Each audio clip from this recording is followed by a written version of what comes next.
All right. Good evening, everybody. Welcome to the Pits of Metal Chaos. This is your host, Dave. I got online special guest, vocalist George Call from Ascot and Clovenhoof. How you doing, George? I'm doing great, Dave. How are you? I'm good, and I understand we got another special guest from Ascot over there as well. That's right. Keith Knight is here as well. I guess we'll pass the phone to him in a little bit. You talk to me for a few, and then I'll hand him the phone, and he can answer any questions you have. But we're here on your show today, man. Looking forward to talking to you. So now, George, the band was formed in '92. We started touring in '92, but our first album came out in '91. And how many original members you still got in this band? Me and Keith. We've got two guys that were there from album number 1 to present day. Keith and I have been on all 6 of the official album, full length releases and the EP and everything, all Ascot's recorded work. Keith and I have been on. We're still here. So you had the title track Ascot album in '91. Then he put out Immortal in '94. Then Nine Tongues came out in Nine Tongues '97. Avenger came out in 2000. Then Absolute Power 2007. Then Fire Eater 2013. Yeah, you've got it. Absolutely. So you guys are on Pure Steel Records currently? That's pretty cool. You must have read that somewhere. Yeah, presently our last album came out on Pure Steel. Are you guys still signed? Are you guys still signed to Pure Steel currently?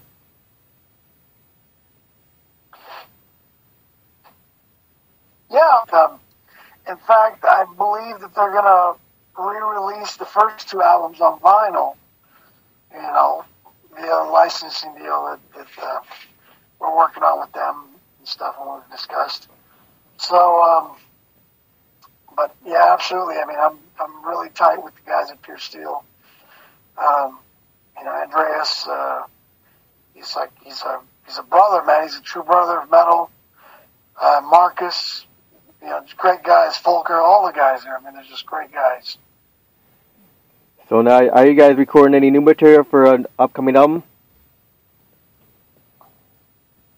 We haven't started. Well, actually, Keith and I are working on music and vocals for the new Clovenhoof, but for the new Ascot record, we haven't started recording anything yet.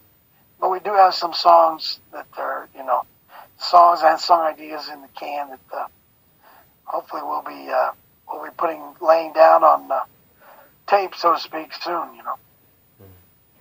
So now, who are currently the other 2 members in the band, George? In Ascot, we've got longtime drummer Danny White, who also happens to play in Clovenhoof, and we've got Chris Menta on the guitar, who played on the Fire Eater album. So now with Clovenhoof, you and Danny, I mean, you guys joined the band in 2015? Yeah, I think it was something like that. Yeah. We joined up, started working on the new record, and then put that out, and then started doing shows, in support of that, of Who Mourns for the Morning Star. And yeah, that date seems about right, 2015, 2016. I think we did our first shows, and I think our first show together was 2000. Officially as Clovenhoof was either January 2016 or 17. I'm not sure which. 2017, I think, our first show. But Clovenhoof was formed in '79. Yeah. The band's been together forever. In fact, I was a fan of Clovenhoof as far back as when I was in high school. I was listening to them. I remember, after class and, riding around with my friends, listening to Cloven Hoof's first album, Laying Down the Law and Cloven Hoof and Passover and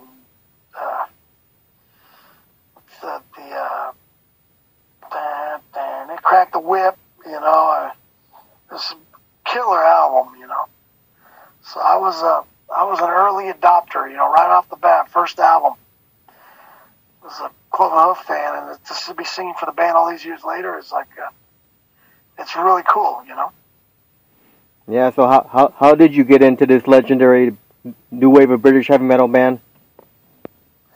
Well, that came about, Cloven Hoof and Aska were playing a festival in Germany. We were on the same bill. And they were actually on right after us, or, a spot or two after us. And, I think they were on right after us. And when we got off stage and we went, backstage to the dressing room, they were back there. And I remember asking Keith, I go, man, who's on after us? And he was Cloven Hoof. I go, well, they better get here, man, because it's about time to go on stage. And then and Keith goes, I think they're here already, these guys.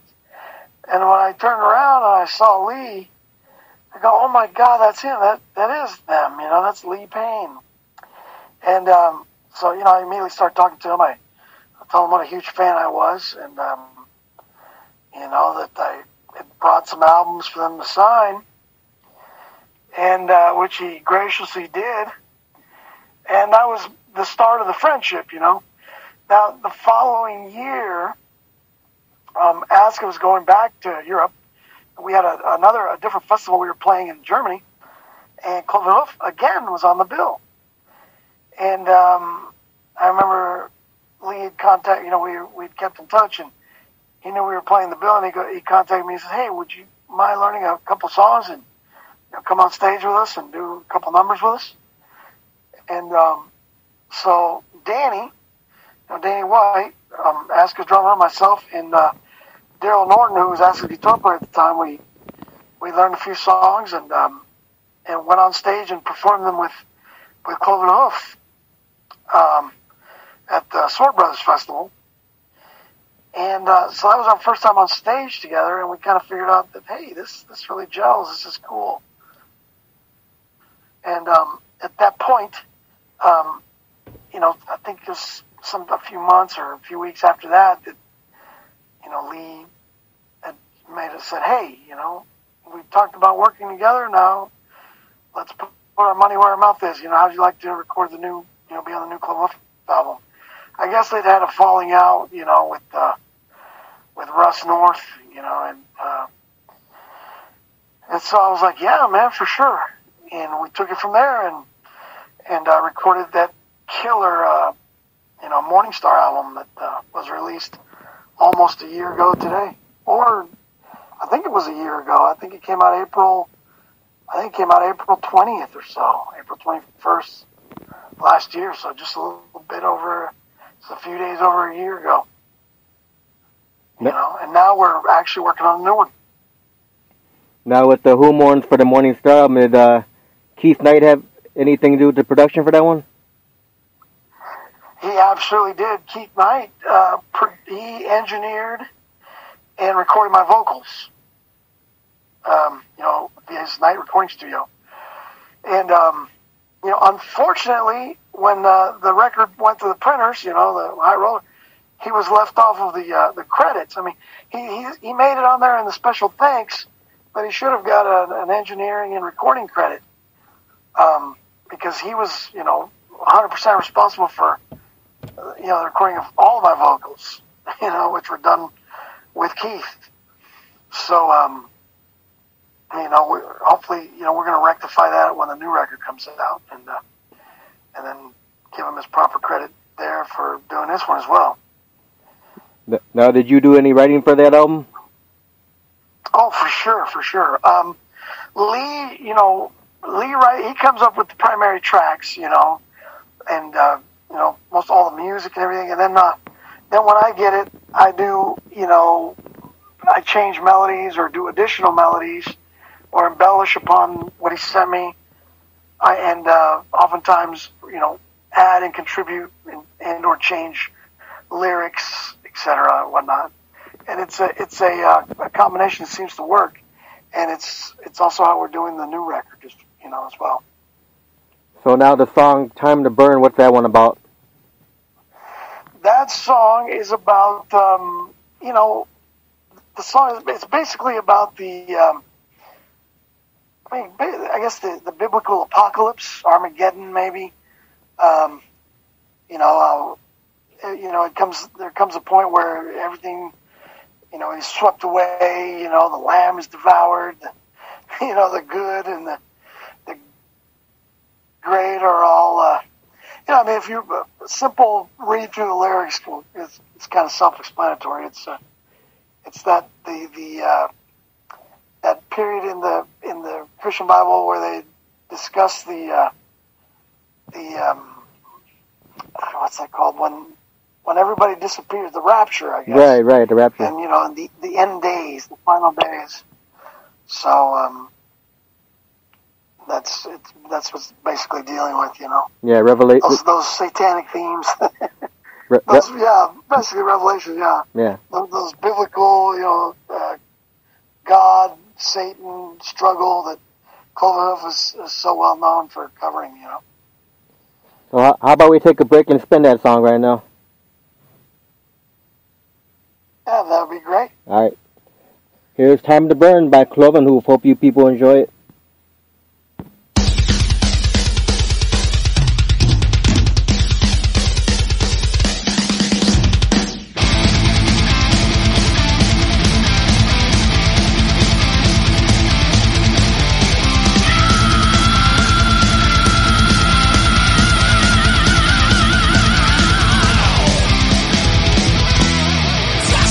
Light burns of glory. The hammer of God comes to stay.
Okay, we're live, back on air in the Pits of Metal Chaos. That was Cloven Hoof, Time to Burn.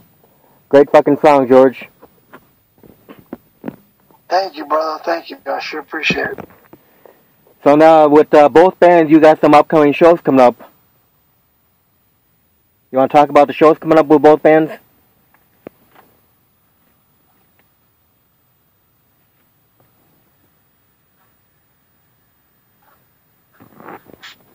Can you hear me, George? Yeah. I know. Oh, there you are. A bunch of stuff. Wisconsin on the 20th, April 20th. You actually did I fade out on you? You actually cut out for a minute, yeah. So. Did you lose me? Yeah. So where you guys playing at with both bands now? Oh, did you hear anything I said? We're doing the Ask is playing the Milwaukee Spring Bash there in Wisconsin on April 20th, and then the next month on May around the same time we're playing Rocklahoma, and so Ask will be doing those two festivals in the next 2 months, and then Cloven Hoof will be on tour in the U.S., first U.S. tour. And come September, October, we'll be getting up your way there in Illinois and, all over the U.S., New York, California, you name it. So that should be, Idaho too. So, it should be lots of fun, man. I haven't seen the itinerary, or I've seen it, but just at a glance. But it's going to be a pretty solid 2 months there in September, October for Cloven Hoof. So who are you guys bringing out on tour with you? In the meantime, I think it's going to be several different bands at several different times. I'm not 100% sure on all that at the moment. You might know more than I do. But yeah, there are a few bands that I think are doing it, and it should be a great time, man. In the meantime, though, before that kicks off, we just did the Sword Brothers Fest in Lunen, Germany, there near Dusseldorf, and we're going back in July to play the Bang Your Head Festival, and which is that's a big one. And there's been another Spain and Portugal tour proposed. And we had just done that region there at the end of 2017, but it looks like they want us back. So we're just keeping the metal out there, man, bringing it to the people. So anybody try to tell you metal's dead, say, well, then why are these guys in town? As long as we're alive and kicking, metal is not dead, and it's not going anywhere. Yeah. It's coming to your town, in fact. So, just how it is. So George, at what age did you start playing guitar? Man, I picked up the guitar probably in about 8th or 9th grade. And that's when I started, trying to learn and everything. And then I, once I hit high school, about 10th grade or so, I actually joined my first, high school garage band, and it went from there, man. Never looked back. I had more willingness than talent in the early days, but eventually the skills catch up, and we move on, and here I am today. So what year did you first start singing? Now the singing, I started singing in my high school bands, as a kid, but I wasn't very good at it. I mean, I was, just your typical guy doing it mainly because we couldn't find a legitimate quote unquote singer, or we could find singers, but they, when you heard them sing, it's like, man, this sucks. These guys are no good. I can do that. And so, I kind of started screeching through it back in the high school days, and and kind of hold them out, but not really. I mean, it was just very amateur type singing. And I found that as the years went, my voice just started improving. My technique started improving. My skill level vocally started improving. And, after releasing several Ask albums, next thing you know, I had all these bands, wanting to sign me up, like Omen and, Cloven Hoof and Banshee, which I'm also in today, which is on Atlantic Records. And on. So, eventually the vocal talent, the vocal skill caught up to the, it refined itself, or I actually figured out what I was doing. At one point, I know in a lot of metal, the vocals are almost an afterthought.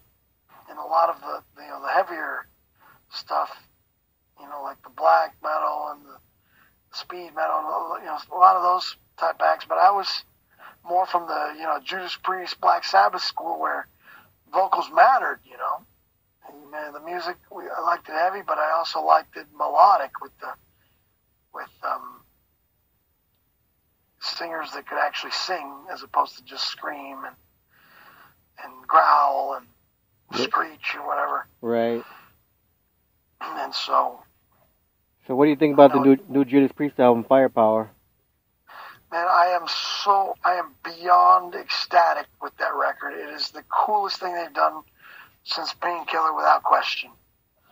I love the record, and interestingly enough, everybody that has listened to it that I know seems to agree. It's across the board. Everybody loves that record. Yep. And I couldn't be happier with it. I mean, seriously, I think out of the 14 tracks on that record, I'm in the bag for 12 of them. I love that record. When you have 12 out of 14 that just blow you away, that just truly resonate, you're onto a great album. It's one of those that's one of the crown jewels in their catalog, if you ask me, which you are. So, I mean, it's a great album. Yeah. I love it. I agree with love you. It. I'm just disappointed and kind of, a bit melancholic that. Glenn Tipton. With Glenn Tipton's health issues. It's never fun, but we realize our heroes are getting older, and they're not going to last forever. But man, they've had a great run, and he says he's staying there. He's still going to be part of Priest. Still going to record with the band, and I'm happy as can be for that. If they put out another album like this, I think this Firepower is everything that we hoped Redeemer of Souls could have been, or even Nostradamus, but they weren't. They weren't even in its shadow. And this record is just so far above and beyond, what came before. Yeah, but the 2 or 3 that came before. It was nice that Glenn actually did come up recently and did like 3 songs with them. Yeah, he's actually made a couple of number of appearances with the band. Not just one date, but he's done a few, and that's good. I'm glad that he's still involved to that level, to that degree, because it's not the same without him. I mean, Andy Schneep will do it fine. No, he produced the Firepower album. Let me comment on that for a second. I notice a lot of people are, Andy Schneep produced the album and he was in it. But, if you read the credits on that album, the first name that produced that record, the main producer was Tom Allom. And that to me is far more important than Andy's contributions because Tom was the guy that was behind the mixing board and the producer for their biggest records, from British Steel to Screaming for Vengeance, to Defenders of the Faith. Those were all Tom Allom produced records. And this record was also produced by Tom Allom. This is executive produced by Tom Allom, which means he was the main producer. Yet, online, everybody seems to be, it's like all the credit goes to Andy. And I'm like, man, I don't get that. I mean, I'm sure Andy was involved to some degree, but the reason this album sounds so good and such a return to form for Priest, I think has far less to do with Andy Sneap than it does with Tom Allom. Tom Allom is the man, dude. He is the man. He's the god there. He's the one that put Judas Priest on the map, on the production board, on the mixing board. And I believe he's come to reclaim the throne. I mean, they haven't done anything this good since the last time Tom Allom produced a record. Right. Or I guess Sandrides did Painkiller. But, I think that Tom Allom's not getting a fair shake out there. Because everything I read on social media, on all the metal blogs and places, it's Andy Sneap, they're all singing Andy Sneap's praises. Right. And I think that Andy Sneap's getting far more credit and stealing a bit of Allom's thunder. I totally give the kudos and props to Tom Allom, far beyond and above Andy Sneap. So now, with guitar playing, were you self-taught or you took lessons?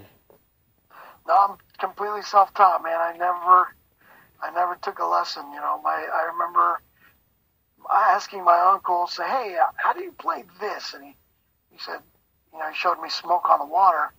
It wasn't really a lesson. It was just me sitting with my uncle and him saying, this is how you do this. And that was it. I went from there. I never went somewhere for lessons or sat down or,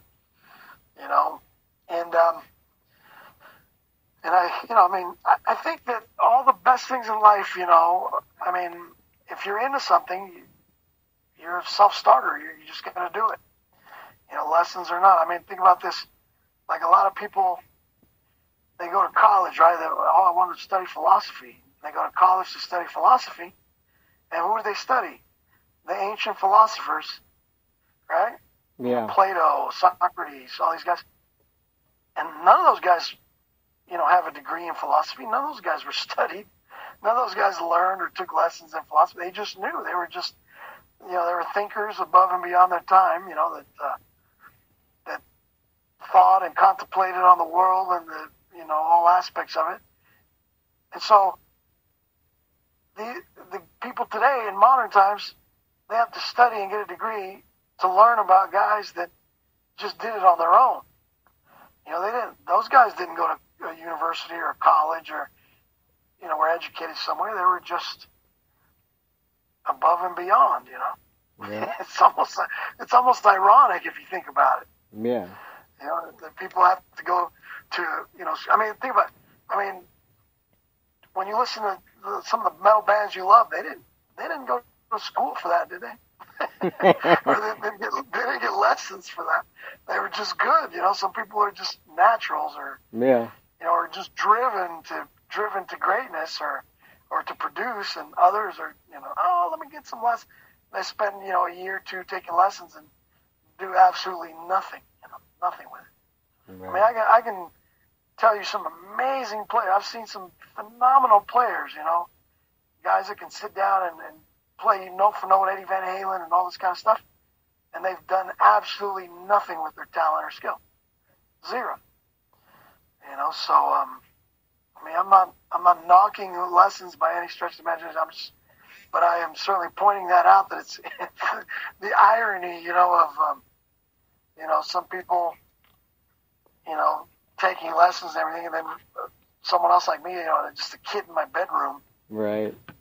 Saying, man, I'm going to figure this out, and I love this, and I just want to do this, and I've been doing it now for years, I've toured 48 countries. I've been on 3-4 different record deals, several, established, beloved bands from the metal underground, including, my own that I made. So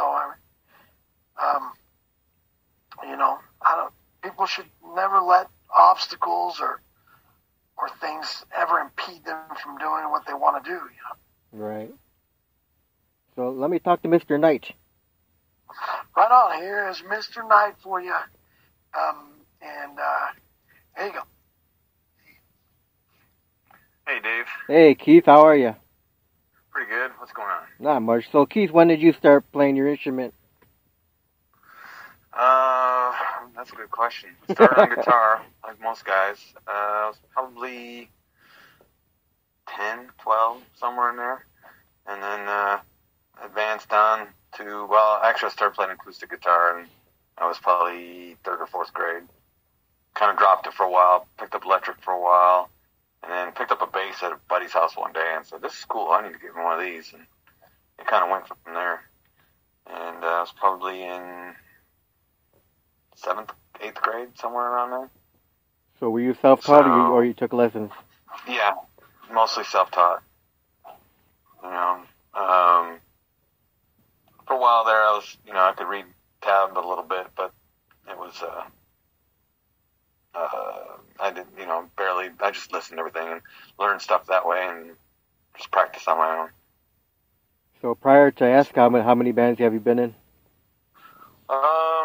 Let's see, I moved to Texas for one band, a band named Fox, and it just did, Fox.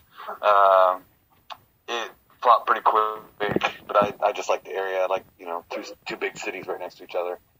When I moved down from Detroit, I was in basically 1 to 2 bands, maybe 3 bands, that kind of, high school band kind of thing. Right. But I had like one main band called Ruckus throughout high school. My cousin was played guitar in as well. So,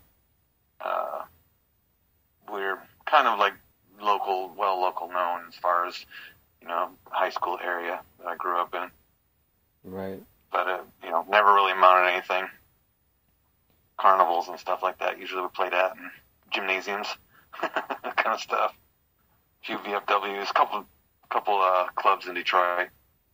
Right. But, so with the band ASCAL, what's been your fondest memory being in this band? Probably playing a festival in Germany. And a lot of the tours, the early day tours. They all kind of blur together, but they were a lot of fun. It was always something to, get excited, just before you hit the road. And then by the end of the tour, you're ready to go home. So now, yeah, a lot of touring. For bass playing, shows. Who's your biggest inspiration? I'd say in the early days it was Steve Harris, and then maybe Chris Glenn from Michael Schenker, and then it kind of became Geezer Butler over time. Cool, all good bass players. Yeah. I think my style is probably closest to Steve Harris, though. That's cool. So let me get George back on again. Sure.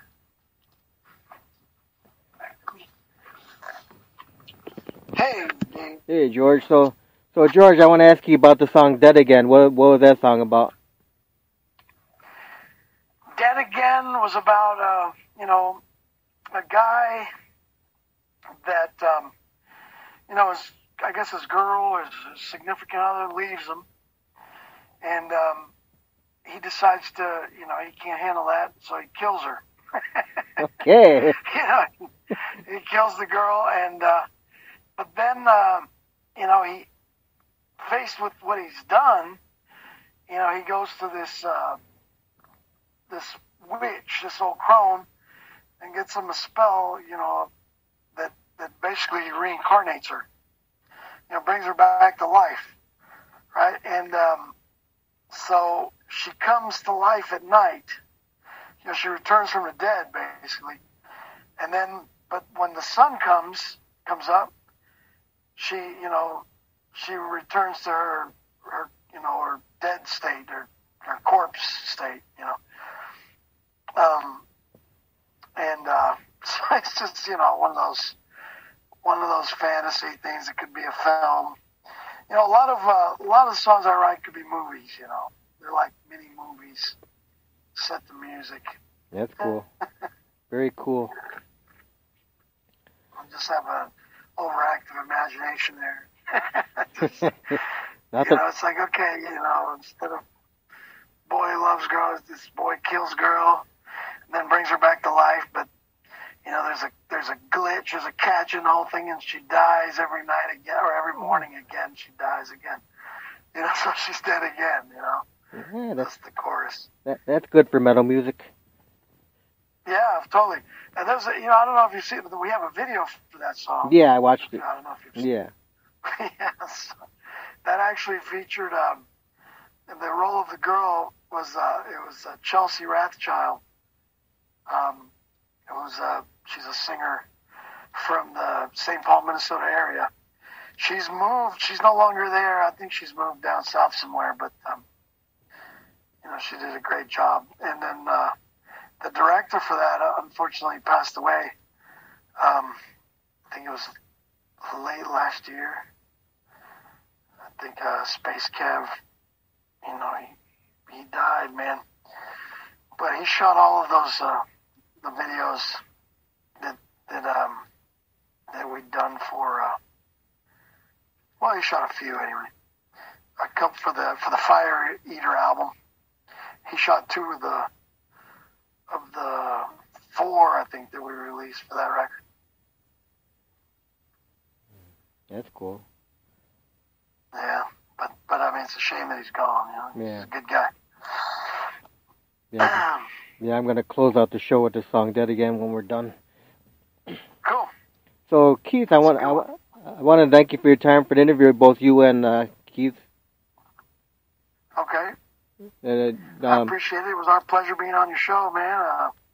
I always get to talk to a metalhead. You know, it's guys like you that keep us out there and help expose us to, you know, additional listeners that we might not have reached otherwise, man. So thank you, Dave.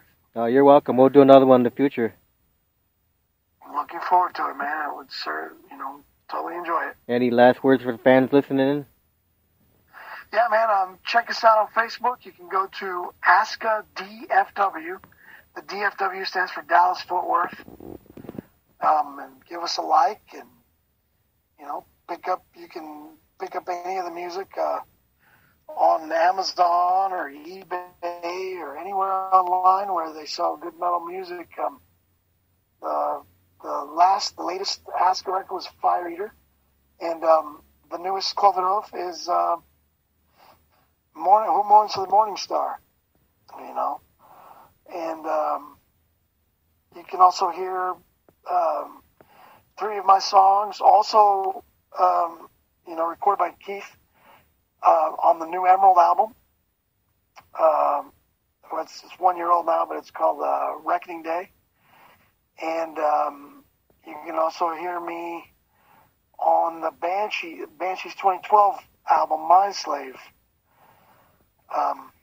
So a lot of places to find our music and projects that me and Keith have been involved with in one capacity or the other.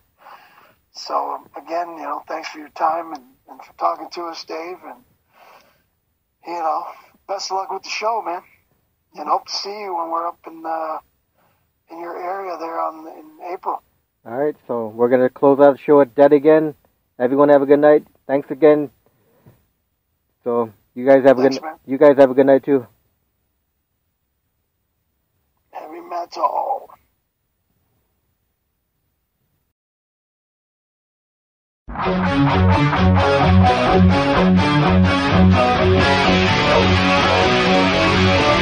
Thank you.